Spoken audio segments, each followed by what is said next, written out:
মোহাম্মদ শাহিনুর ইসলাম। আমি আজকে আহ, আজকে ওয়ার্ডপ্রেসের চাইল্ড থিম কীভাবে তৈরি করতে হয় আমি প্রিভিয়াস ভিডিওতে দেখেছিলাম। আজকে আমার এটা দ্বিতীয় নম্বর ভিডিও। এটাতে আমরা বলেছিলাম যে চাইল্ড থিম কীভাবে তৈরি করতে হয় এবং সাথে এলিমেন্টরের অ্যাড অন কীভাবে তৈরি করতে হয় সেটা দেখাবো। তো আমরা অলরেডি চাইল্ড থিম কীভাবে তৈরি করতে হয় ওইটা দেখিয়েছি। তো আজকে আমরা দেখাবো যে এর পরের ধাপগুলা। তো এগুলো আমি ক্লোজ করি। তো এখান থেকে আমার চাইল্ড থিম তো অ্যাক্টিভ আছে। আমি চাইল্ড টু আমার এই যে এটা আগে করা ছিল, তো এটা আমি ডিলিট না করে আমি আর একটা চাইল্ড থিম বানিয়ে দেখাচ্ছি যে কীভাবে কী করা যায়।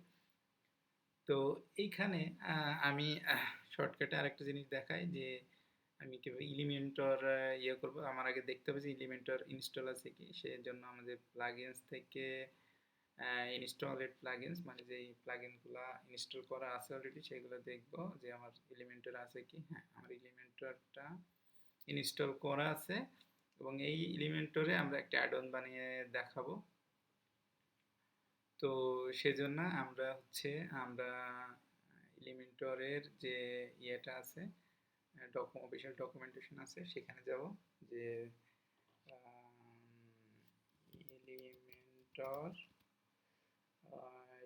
এলিমেন্টর ডকুমেন্টেশন অফিসিয়াল ওয়েবসাইটে এলিমেন্টর ডকুমেন্টেশন, এই যে developer.elementor.com, এখান থেকে গেট স্টার্টেড। তো এইখানে আপনারা একটু পড়বেন যে আসলে এলিমেন্টর দিয়ে পেজ বিল্ডার দিয়ে আসলে অনেক কিছু করা যায়। হ্যাঁ, একটা ওয়েবসাইট খুব সুন্দরভাবে প্রোগ্রামিং ল্যাঙ্গুয়েজ না জেনেও আপনি একটা সুন্দর ওয়েবসাইট তৈরি করতে পারবেন। আপনি অনলাইনে ইউটিউবে অনেক ভিডিও পাবেন যেগুলাতে এলিমেন্টর দিয়ে খুব সুন্দর সুন্দর ওয়েবসাইট তৈরি করে। তো এইটা মূলত তাদের জন্য যারা নিজেদের কাস্টম এলিমেন্ট দিয়ে কাস্টম অ্যাড-অন দিয়ে তারা তাদের সাইট তৈরি করবে। শুধু তারা এটা দেখতে পারে বা যারা ডেভেলপমেন্ট শিখবে আর কি।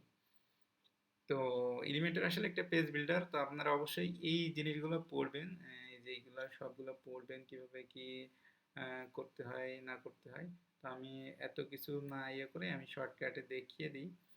এখানে ক্রিয়েট ইউর ফার্স্ট অ্যাড-অন। তো এখানে বলতেছে যে কিভাবে ফোল্ডার স্ট্রাকচার করা যায় অ্যাড-অন তৈরি করার ক্ষেত্রে। তো এখানে যদিও প্লাগইন দিয়ে দেখিয়েছে যে কিভাবে প্লাগইন বানানো যায়, তো আমরা প্লাগইন বানাবো না, পরে প্লাগইন বানাবো। তো এখন দেখবো যে চাইল্ড থিমের ভিতরে আমরা কিভাবে একটা অ্যাড-অন বানাবো। তো সেক্ষেত্রে এখানে কিছু এক্সাম্পল দেওয়া আছে। তো আমি আমার আগের চাইল্ড থিমটা আগে ডিঅ্যাক্টিভ করি, যদিও এখানে দেখানো আছে। তো এখানে আমি এটাকে জিপ করি, জিপ করে এটাকে আলাদাভাবে রেখে দিই, কম্প্রেস। আচ্ছা, এটা মনে হয়ে গেছে। এটা আমি ডিলিট করে দিই, ডিলিট না করে ডিলিট করে দিই। আচ্ছা, ডিলিট করে দিলাম। আচ্ছা, এখন এখানে দেখাবো।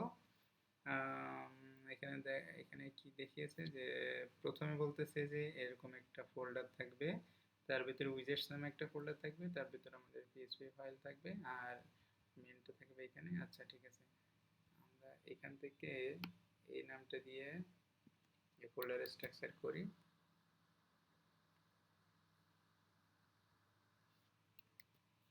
আমি একটা ফোল্ডার ক্রিয়েট করলাম, ফোল্ডারের ভিতরে উইজেট নামে আরেকটা ফোল্ডার থাকবে, আরেকটা ফোল্ডার করলাম, আর উপরে একটা এলিমেন্টর অ্যাড-অন নামে একটা, আপনি যে কোনো নাম দিতে পারেন। আমি এখানে যেমন দেওয়া আছে এইভাবেই কপি পেস্ট করতেছি না লিখে। তো আপনারা আপনাদের মতন দিতে পারেন, সমস্যা নাই। আচ্ছা, এই না ফোল্ডার করে ফেলছি, এটা এমন হবে না, এটা হচ্ছে ফাইল।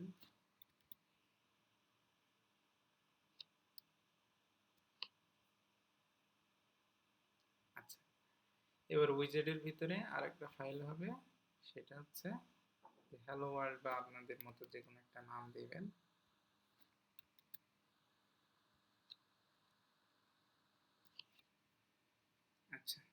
দিলাম। এখন কিন্তু আমার ফোল্ডার স্ট্রাকচার হয়ে গেছে।